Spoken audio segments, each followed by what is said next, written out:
That was the way for AEW to come back after Revolution. That was a real rebound from a underwhelming pay-per-view. But thank you for joining me today on the podcast. I'm AJ2 in Love, your host, here with your AEW Dynamite review for March 10th, 2021.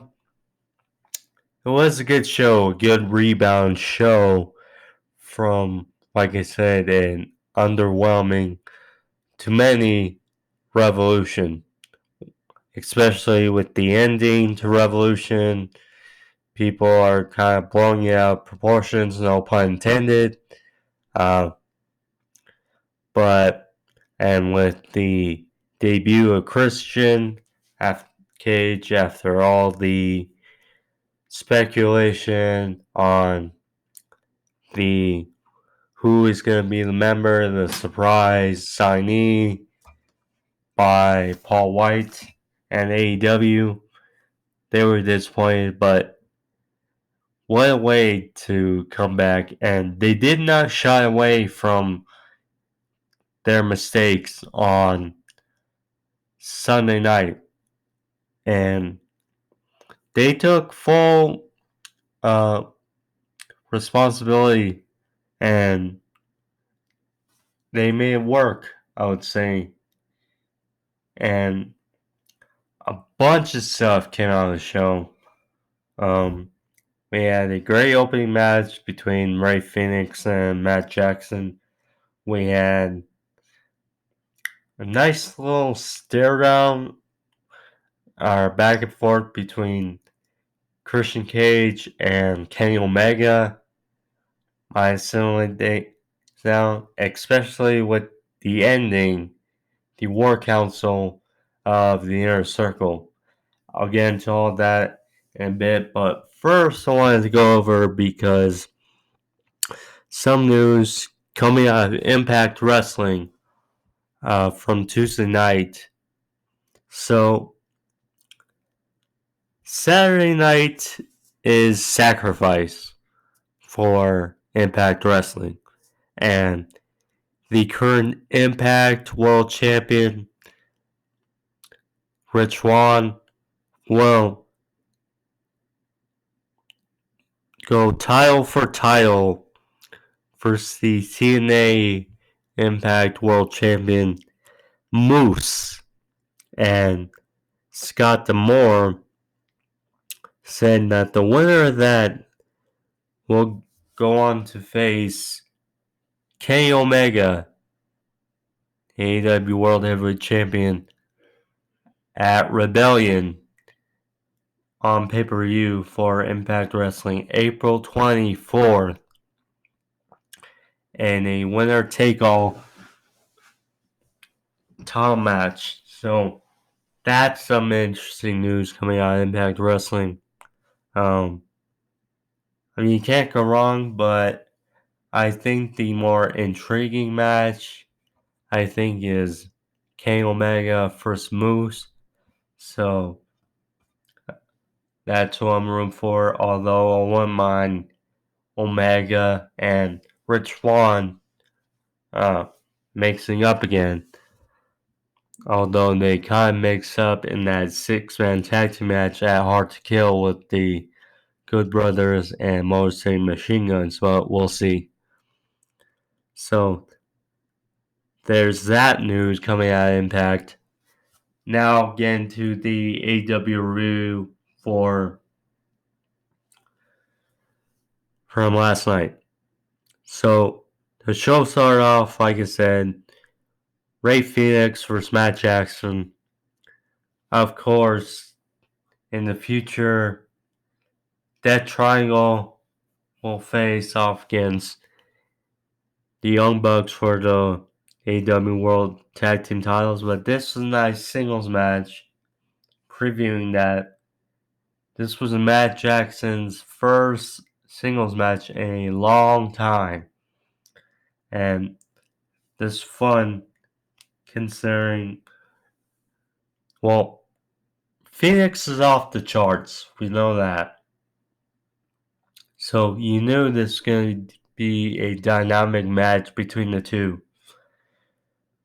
And this was just fun. So getting into the match, it was a top rope Hurricanrana by Fenix that was countered into a sit-out powerbomb for a near fall. Good spot. Then a heel by Matt. Then an inverted, kind of torture rack faceplant driver by Fenix for a near fall. Then Matt Jackson hit a destroyer coming from out of the ring to inside the ring on Fenix, and then outside the ring. And Fenix was down, but got in at a 9 count. Excuse me. There was an elbow drop by Matt for a near fall. Then the finish of the match came with back and forth, and then a nice faceplant driver by Fenix for the win. Solid match, open show, and good way to start the rebound of AEW Revolution. And then a nice segment came with A. Kingston and Jon Moxley.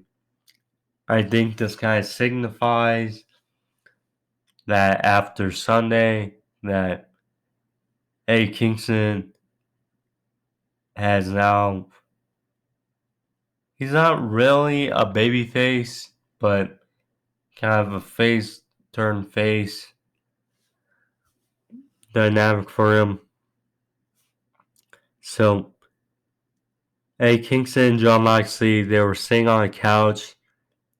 Kingston talked about how the backlash from the incident at Revolution, how the noises and the sounds of the sparkle explosion at Revolution gave him flashbacks to the time when he was in jail and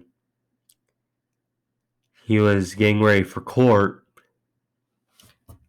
and how that it just sent him into a phase.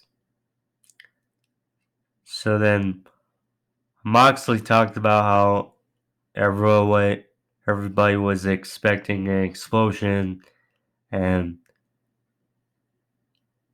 Moxley said to Omega, I've made better volcanoes in 4th grade class than that.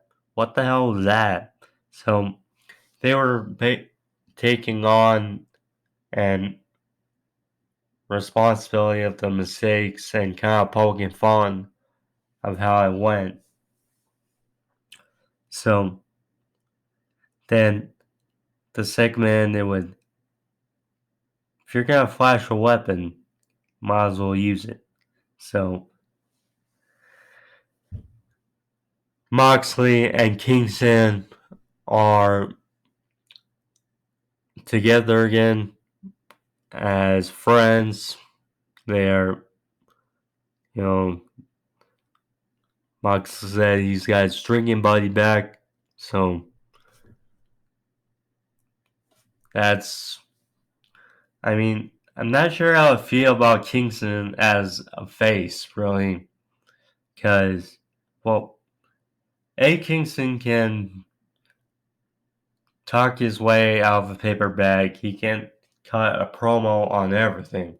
So I think in due time, the babyface role will kind of, I'll get more used to it, basically. So then we go to Cody Rhodes versus Jobber. This was short match. Cody won with a figure four for the win,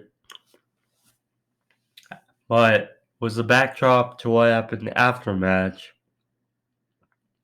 He was interrupted by Pentagon, who looked like he was at the Spanish commentary table in the crowd, I assume.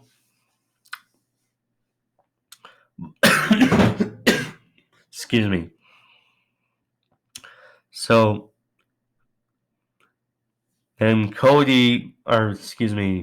Pentagon was walking down in the crowd with a translator, and he talked about how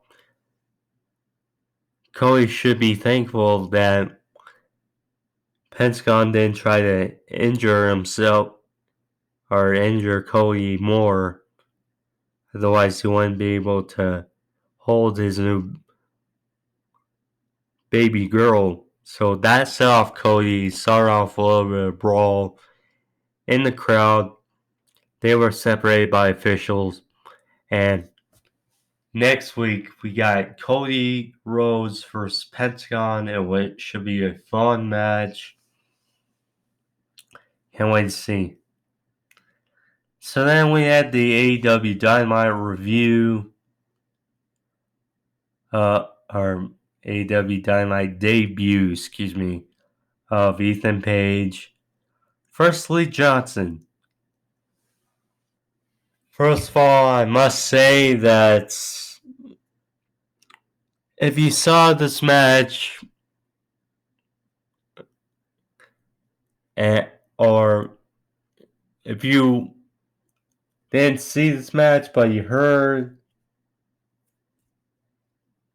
you can tell if you're watching a wrestling match or the NBA All-Star Game.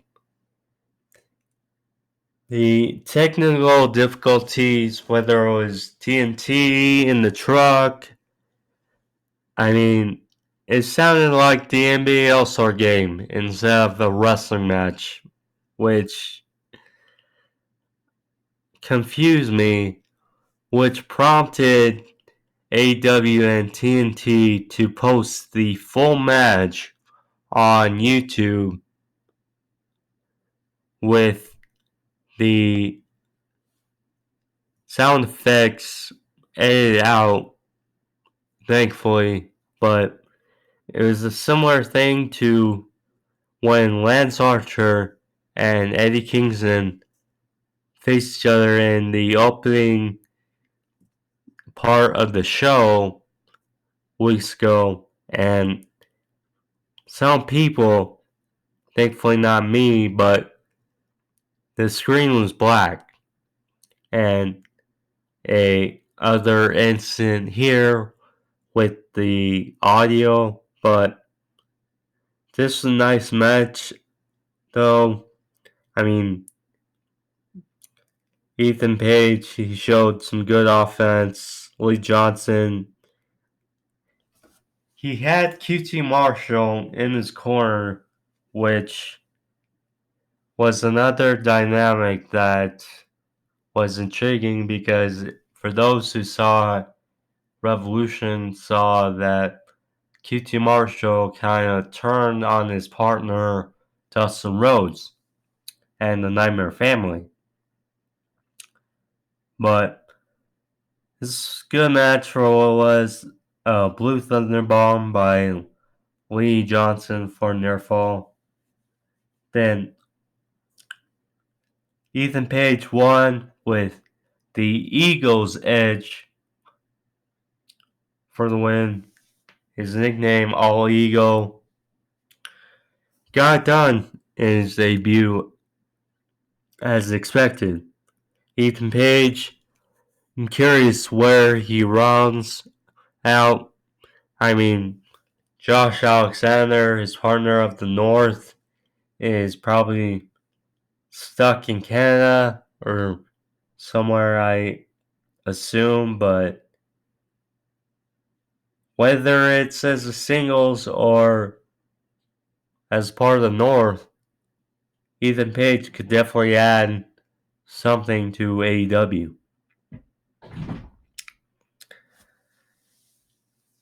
Then we get to one of the most interesting segments of the night. Kenny Omega, well, it was supposed to be Christian Cage interview with Tony Schiavone, but Kenny Omega, Don Callis, and the Good Brothers came out to again poke fun of the dud incident that ended the show at Revolution. But they played into it, talked about how they took away a moment and history from the fans, from Jon Moxley, from Eddie Kingston. So then Eddie Kingston came out, no music. He came out and Don Callis explained because they have history because Kingston was in Impact Wrestling. Don Callis described why he cut him. Well, because whenever Kingston was on the touch or cusp of greatness, he would always find some way to screw it up. So then Omega took the microphone, belittled Kingston, and got dropped by Kingston with the right hand. And thus the Good Brothers attacked on Kingston. Then Moxley came out to even the odds. And they brawled with the Good Brothers. And then all of a sudden we hear Christian Cage's music. He comes out and slowly walks in the ring while Omega finds finds his bearings, gets up, and they have a little bit of a stare down. They're jabbing at each other. It's just a nice little moment that you didn't think. Now, I didn't talk about Christian's debut on Sunday night. My fault. I didn't put in notes. But Christian Cage, now, for those who know me and those who have followed the podcast know that Christian Cage, to me and many others, is one of the most was one of the most underutilized talents in AEW or the WWE, excuse me. His run in 2005 was ruined. In 2005, he was over. I believe he should have been world champion. Then, of course, he went to TNA initially, had some good success there, came back to WWE. His return was ruined. He was given 2 world titles, reigns that were very short. Vince, we know he didn't like him. We know that. Now, as far as AEW is concerned, Christian is in his 40s. And say what you want that, with all the hype that was going into it, we knew that it was going to be a letdown for some because of the speculation on who it could be. But it was Christian, and the moment tonight with Kenny Omega was a nice little moment. Now, what does he have left in the tank? Well, have to see. But it's definitely interesting to see where he goes in AEW.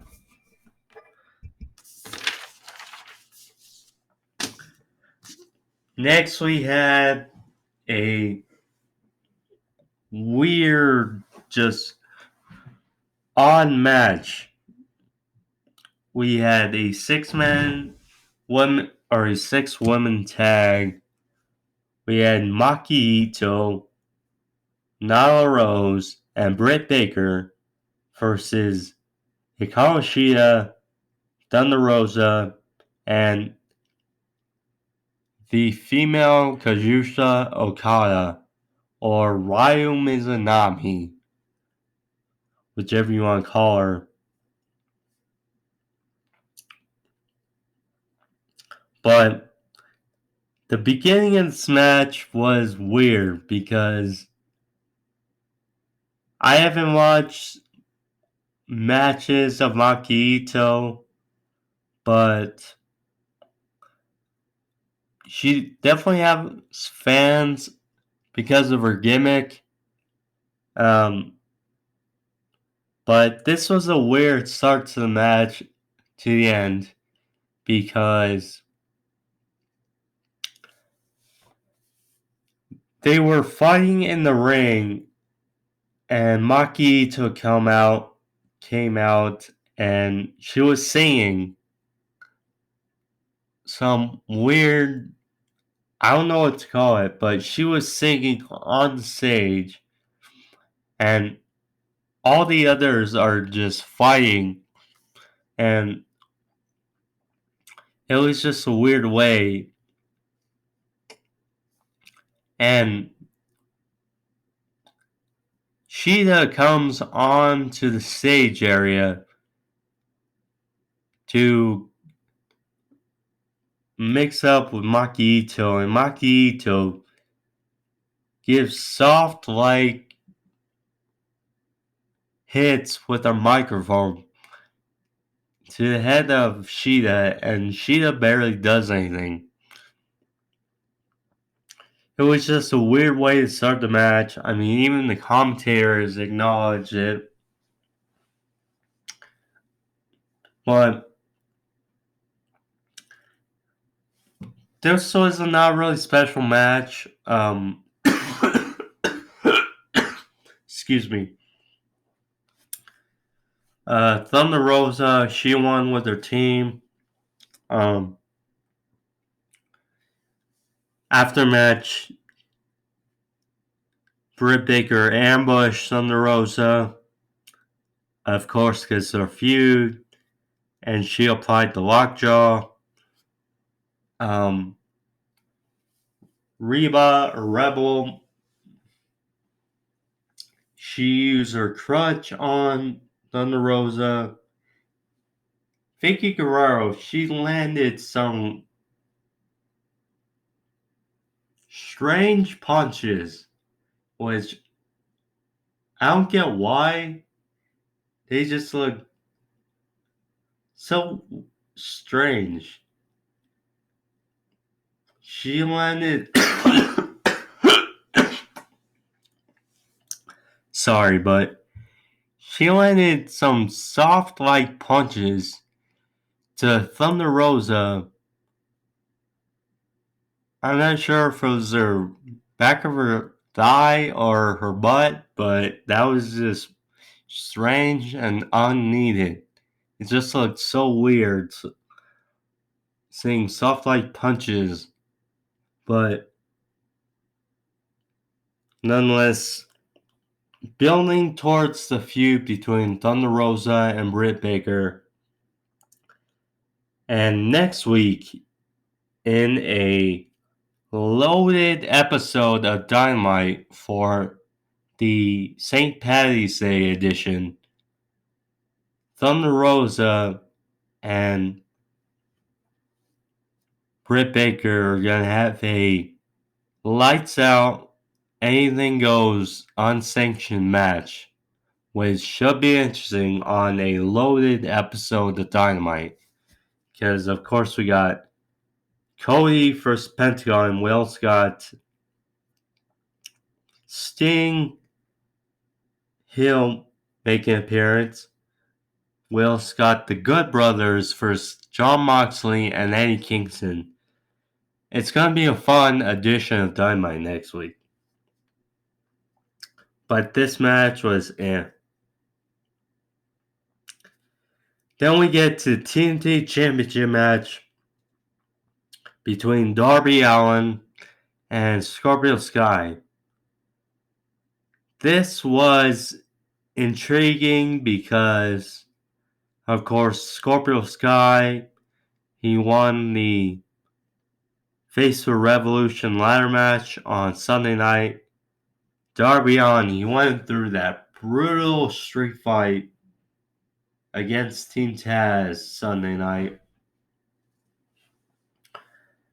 And we noticed how Scorpio Skye, he was making some heelish like remarks, strange remarks on commentary last week. But this was a very good match. I mean, the story match was Darby Allin's leg. It was being targeted throughout the match. Probably still stemming from the street fight and that fall or that dive he took our Brian Cage. Excuse me. But getting into the match, it was a stunner by Darby for their fall. This great spot was a suicida by Darby that was caught by Skye into a cutter for a near fall. Then a fisherman buster by Skye. Then there was a coffin drop, excuse me, by Darby that was caught into a powerbomb by Skye. And then the finish came when Scorpio Skye went for the TKO, but it was countered into a roll-up by Darby for the win. Afterwards, Darby went to check up on Scorpio Skye, but Scorpio Skye, he locked in a heel hook and applied it for a significant amount of time, and eventually officials broke it up, and Scorpio Skye, while Darby was in pain, he looked at his work and he was grinning from like a sly smile, seeing that he's embellishing turning heel, per se. But overall, good match between the two. So, then was the main event. The Inner Circle War Council. This was very telling, and the way it ended, I'm not sure anyone saw coming. So, was the Inner Circle War Council. So, everyone came out except for Wardlow, which was interesting. So, Jericho came out and said each army needs a war council to get better, discuss the problems, and regroup. And said they are the smartest group in AEW. And talked about how they've been on decline. So then Jericho suggests maybe they bring in a new member. And then MJF suggested maybe they ditch a member. So, a lot of combustible elements. So then, Sammy Guevara came out with his own music, and he was talking to Jericho, said that something needed to come up, or said that Jericho needed to look at some footage.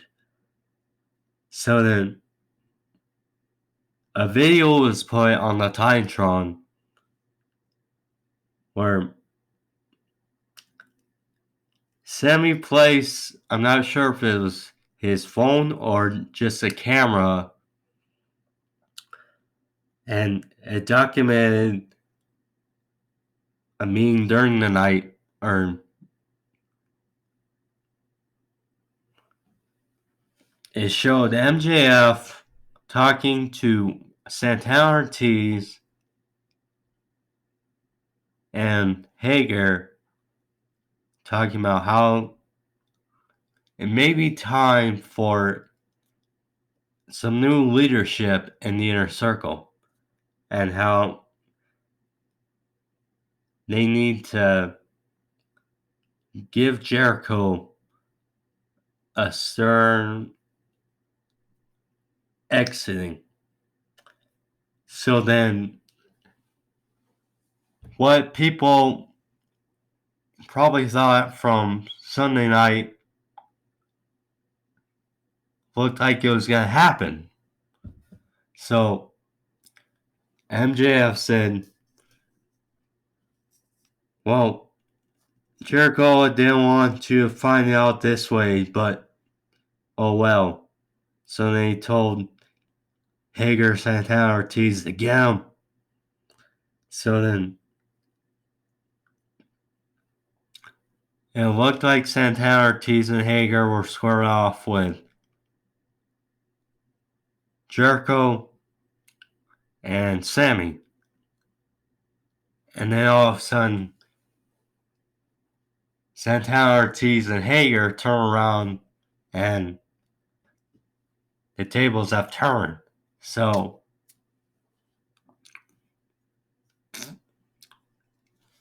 Jericho says to shut up, you stupid son of a bitch. And then he says, since I'm the one that brought you into the inner circle, I'm the one that's going to take you out. So, he said, you really don't think we talk to each other every day? So then, Jericho shoves MJF on his butt and into the corner, and Jericho said, you're fired from the inner circle, and says, maybe we need to give you an inner circle beatdown.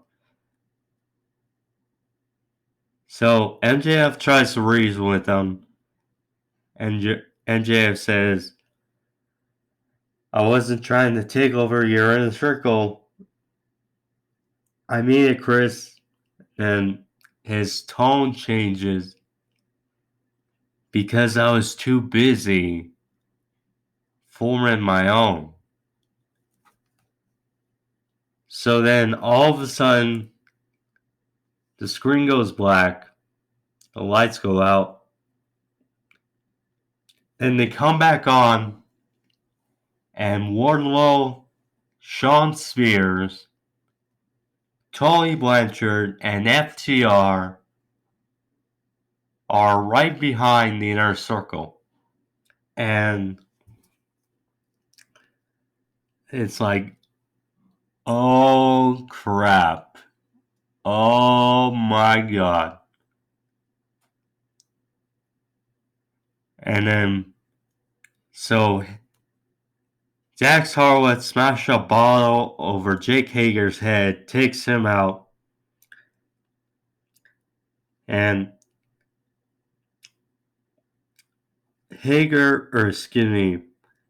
Wardlow is pounding on Jericho, Spears shoves Sammy Guevara's head into a steel chair in the turnbuckle. And FTR handcuffs Santana Ortiz, give them both spike pile drivers. And then they bloody up Chris Jericho. MJF, while Jericho is reaching for the bat,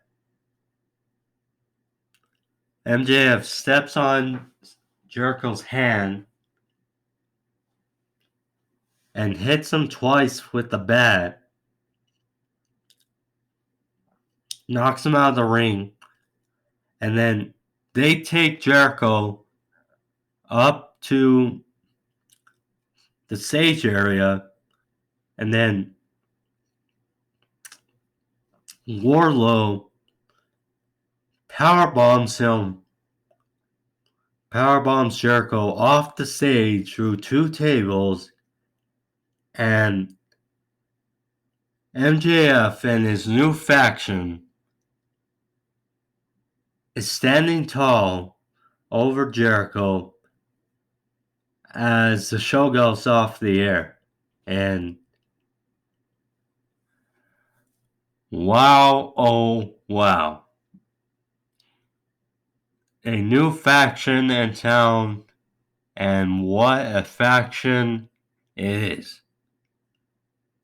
MJF, Shawn Spears, and FTR and Wardlow, along with Tully Blanchard.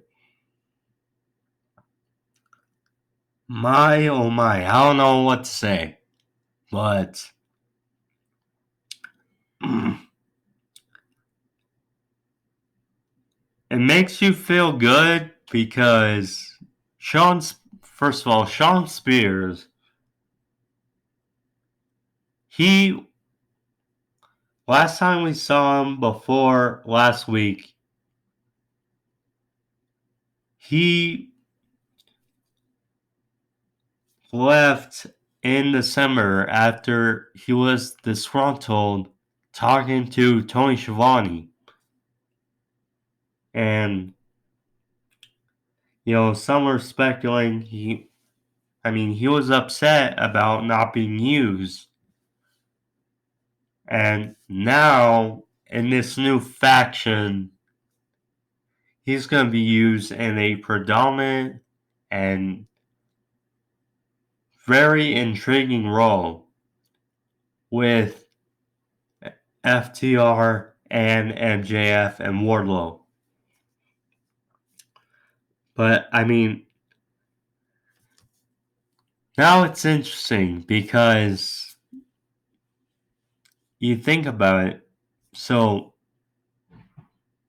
with Texas being open, hopefully Florida and other places open up.